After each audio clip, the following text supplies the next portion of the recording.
I'm Teisha Bader with Shalom TV's news update for Tuesday, June the 25th, 2013. Ynet reports that Israel police are now looking into whether a racial slur, a case of mistaken identity, or both are possibly what motivated the shooting of 46-year-old Doron Ben Shalush this past Friday at Jerusalem's Western Wall.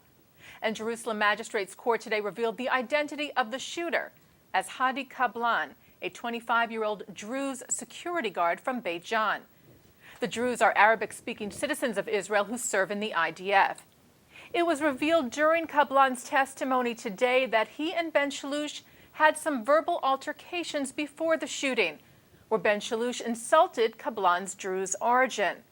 Kablan's attorney said his client suspected Ben Shalush was a terrorist after he shouted Allahu Akbar, the Arabic phrase which means God is great, and is also often yelled by terrorists ahead of perpetrating attacks.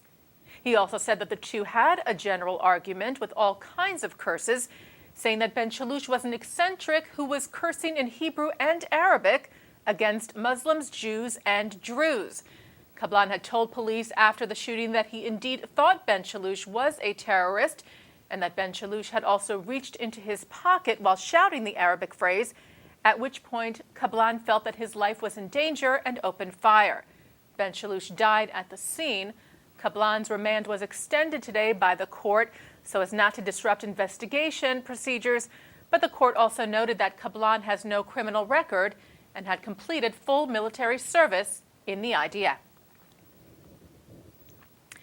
Britain's chief rabbi, Lord Jonathan Sacks, was honored at a dinner held last night in London, marking his upcoming retirement. At the dinner, Sacks addressed some of his concerns regarding the Jewish community, specifically regarding Jews who are completely assimilated and who, quote, embrace the world and reject Judaism, and those who embrace Judaism and reject the world, referring to the extreme ultra-Orthodox.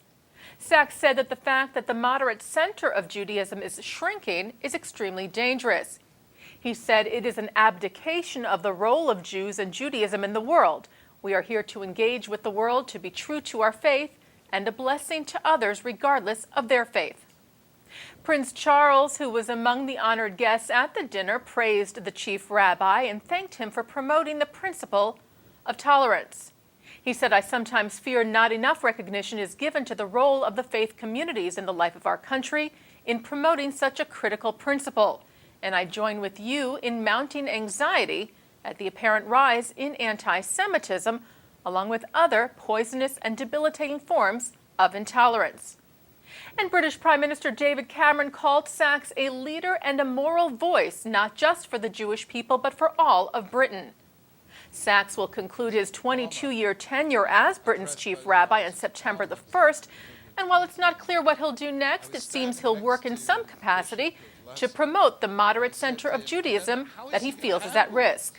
Sacks told the crowd last night, "I want to inspire young Jews throughout the world to believe in and live a Judaism that is tolerant, inclusive, embracing, non-judgmental, that is intellectually open and ethically uplifting, that is neither defensive nor arrogant, but that lives the life of faith in such a way as to enhance the lives of others within and beyond the Jewish community."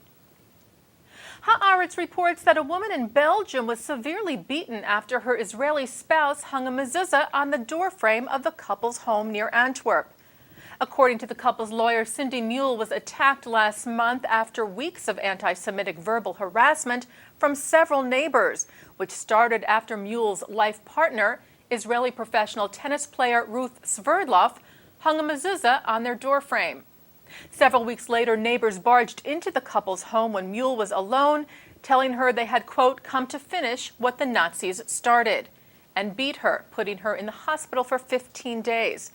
The couple also claims that the police only responded to their reports of harassment after the beating occurred. Joel Rubenfeld, co-chair of the European Jewish Parliament, said the reports concerning the case were extremely disconcerting, and Claude Marinauer, Antwerp's alderman for education, who is also Jewish, said he would study the details of the case and make internal inquiries as necessary. The board of directors of the Jewish Council for Public Affairs met Sunday in New York, where the council's president reaffirmed the JCPA's commitment to the two-state solution as the foundation for peace between Israel and the Palestinians. Rabbi Steve Guttow said the fact is that a consensus has emerged in recent years in Israel and in the American Jewish community that a two-state solution, one that gives Israel the ability to remain Jewish, democratic, and secure, and at the same time offers Palestinians independence and dignity, is the only realistic pathway to peace. Guttow pledged that the JCPA, reflecting the consensus of their member agencies, would continue to voice its strong and clear support for two states and for peace.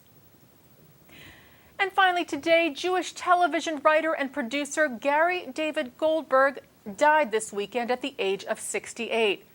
Goldberg is mostly known for creating the long-running TV hit Family Ties, but also for the shorter-lived series Brooklyn Bridge, which reflected his own experience growing up as a Jewish kid in Brooklyn in the 1950s.